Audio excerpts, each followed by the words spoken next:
உங்கள் favourite TV ஷோக்களை இனி miss பண்ண தேவையில்லை. ZEE5 இல் முற்றிலும் இலவசமாக காணுங்கள். இங்கேயும் எப்பொழுதும். உங்க வீட்டை காப்பாத்திக்கணும்னா உங்களுக்கு அதுக்கு பணம் தேவைப்படுது இல்ல? ஒருவேளை அட்வான்ஸ் salary கொடுத்தா எவ்வளவு கொடுப்பீங்க? 4 to 5 lakhs கொடுப்பீங்க, அவ்வளவுதான். அதை வச்சுக்கிட்டு நான் என்ன பண்ண முடியும் ராம்?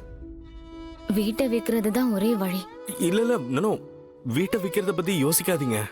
இந்த உண்மை சிரிக்கு தெரிஞ்சா ரொம்ப வருத்தப்படுவாங்க. சரி, அந்த வீட்ல ரொம்ப அட்டாச்சா இருக்கா. ப்ளீஸ் அதுக்காகவாச்சும் யோசிங்க. நீங்க சொல்றது உண்மைதான் ராம். ஆனா கடன் அடைக்கணும்னா வீட்டை வித்துதான் ஆகணும்.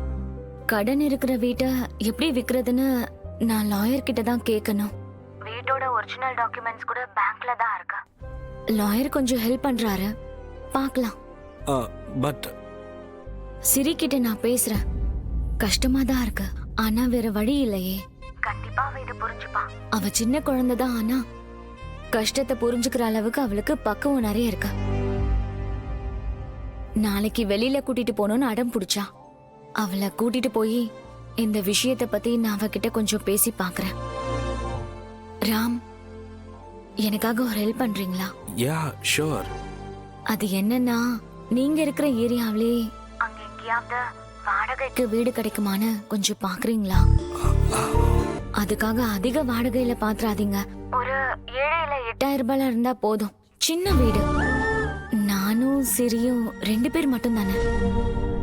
உங்களுக்கு ஓகேவா? சரி. தேங்க்யூ ராம்.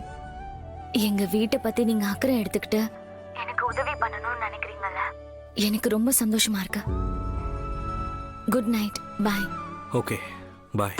ராமன் தேடிய சீதை, ஓ ராமன் தேடிய சீதை. ZEE5 ஆப்பை டவுன்லோட் செய்து அனைத்து எபிசோடுகளையும் இலவசமாக பாருங்க.